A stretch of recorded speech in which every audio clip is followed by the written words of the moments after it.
नमस्कार. चला आज मस्त उपवासाची साबुदाणा बटाटा पापडी बनवूयात. त्यासाठी इथे पाऊण किलो साबुदाणा मी घेतला आहे. 5 किलो बटाट्याची आपण पापड्या बनवणार आहोत. त्यासाठी पाऊण किलो साबुदाणा थोडा थोडा करून कढईत भाजून घ्यायचा. फक्त फुलला पाहिजे, त्याला कोणताही लाल काळा कलर आणायचा नाही. आणि दळून झाला मिक्सरला की त्याला पुरणाच्या चाळणीने आपल्याला चाळून घ्यायचे. पुरणाची चाळणी यासाठी वापरायची की त्याच्यामधनं आपल्याला निघणारं जे पीठ आहे साबुदाण्याचं ते अगदी बारीकही नाही आणि अगदी जाडही नाही, असं रवाळ असलेलं मिळेल. असं एक एक करून सगळे आपल्याला जे भाजलेले साबुदाणे ते दळून घ्यायचे. चाळणीवर राहिलेले पण मिक्सरच्या भांड्यात काढून छान दळून घ्यायचे. इथे मम्मींनी 5 किलो बटाटा जो आहे तो उकडून सोलून आणि किसायला घेतला आहे. हा बटाटा किसून घालायचा जेणेकरून तो छान मिक्स होतं, पीठ छान बनतं. हे बघा, इथे आपलं पाऊण किलो साबुदाण्याचं पीठ असं तयार आहे. अगदी भगरीपेक्षा बारीक आणि पिठापेक्षा जाड असं याचं टेक्स्चर आहे. ह्या बटाट्याच्या किसामध्ये आपल्याला आता हे पीठ साबुदाण्याचं घालून घ्यायचं आहे. त्याच्यामध्ये मीठ घालायचं आहे. जे मीठ तुम्ही उपवासाला वापरता खिचडीसाठी किंवा उपवासाच्या पदार्थांसाठी ते यात वापरायचं. त्यानंतर लाल तिखट. इथे लाल तिखटसुद्धा जे लाल तिखट आपण उपवासाला खातो ते. इथे मी फक्त लाल मिरच्या ज्या असतात आपल्या साध्या त्या मिरच्या नुसत्याच दळून आणि चाळून घेऊन त्याची पावडर करून ठेवलेली आहे. ती पावडर मी उपवासाच्या पदार्थांसाठी वापरत असते, तर ती मी वापरली आहे. जर तुम्ही उपवासाला जिरं किंवा कोथिंबीर खात असाल तर तुम्ही याच्यात जिऱ्याची पावडर, धन्याची पावडर किंवा दळलेली हिरवी मिरची, कोथिंबीर आणि जिरे यांची पेस्ट घालून वेगळ्या फ्लेवरची याच पिठापासून पापडी पण बनवू शकता. म्हणजे हाफ प्रमाण हिरव्या मिरचीचं आणि हाफ प्रमाण लाल मिरचीचं असं देखील तुम्ही करू शकता. इथे हे पीठ जास्त प्रमाणात असल्यामुळे मळायला वेळ, ताकद जास्त लागते, तेव्हाच ते एकजीव होतं.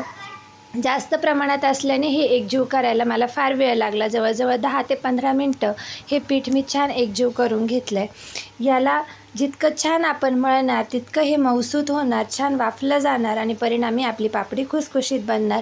त्यामुळे या पापडी करण्याच्या संपूर्ण प्रोसेसमधलं सर्वात कठीण आणि सर्वात उपयुक्त काम कुठलं असेल तर हे पीठ तयार करणं.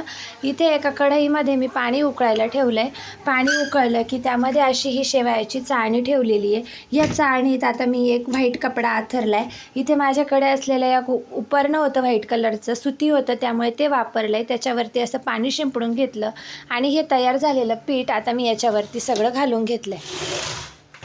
हे पीठ घालून मस्तपैकी झाकण ठेवून वाफवून घ्यायचं. जवळजवळ 10 मिनटे मोजून हे पीठ वाफवायचं. 10 मिनटात आपलं पीठ हे पेढ्यासारखं मऊसूत शिजून तयार होतं. याची तुम्ही खिशी देखील घेऊ शकता, पण ती खूप चिकट होते, व्यवस्थित शिजली जात नाही. जर जमत असेल तर ते सुद्धा तुम्ही करू शकता.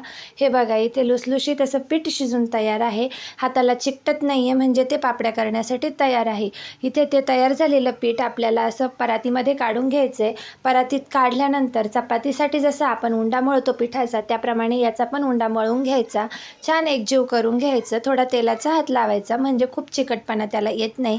आणि मस्त पेढ्याच्या आकारात आपल्याला याच्या लाट्या करायच्या आणि छान पापडी याची दाबून घ्यायची आहे. जर आपण ही पापडी खूप पातळ केली तर ती तेलात टाकल्या टाकल्या जळते, किंवा पापडीत मिरची जर जास्त झाली तर तिचा ठसका येतो. त्यामुळे मिरची आणि पापडीची जाडी ही मापात धरायची. हे बघा, खूप जाड नाही, खूप पातळ नाही, अशा मीडियम साईजच्या मी याच्या सगळ्या पापड्या तयार करून घेणार आहे. या पापड्या करत असताना पेपरला तेल लावायचं आणि पुरी मेकिंगच्या मशीनने याच्या छान पापड्या करून घ्यायच्या. मीडियम साईजच्या, मोठ्या साईजच्या, छोट्या साईजच्या, जशा तुम्हाला हव्यात त्याप्रमाणे तुम्ही करू शकता. फक्त खूप पातळ किंवा खूप जाड धरायची नाही, नॉर्मल याची आपल्याला जाडी धरायची. ही बघा, अशी पातळ जर झाली तर ती पेपरला चिकटते, पटकन खाली पडत नाही. ही बघा, माझ्याकडून ही पातळ झालेली पापडी आहे जी पेपरवरून पटकन खाली पडत नाही. एक संपूर्ण दिवस आणि दुसऱ्या दिवशीच्या सकाळचं कोवळं ऊन दिलं, गार करून घेतल्या की पापड्या आपण वर्षभरासाठी साठवून ठेवू शकतो. या पापड्या म्हणजे प्रवासासाठी किंवा उपवासासाठी उत्तम नाश्ता आहेत. 4 पापड्या खाऊन पाणी पिलं तर पोटभरीचा नाश्ता. त्याला तयार पापड्या आपण तळून बघूयात. हे बघा, तेलात टाकल्या क्षणी कशा फुलून वरती येत आहेत. दिसतानाच दिसत आहेत की त्या खूप खुसखुशीत आहेत. माझ्या पद्धतीने ह्या अशा पापड्या एकदा नक्की करून बघा.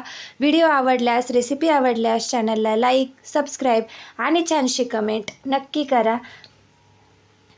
भेटूयात नेक्स्ट व्हिडिओमध्ये. बाय आणि थँक्यू.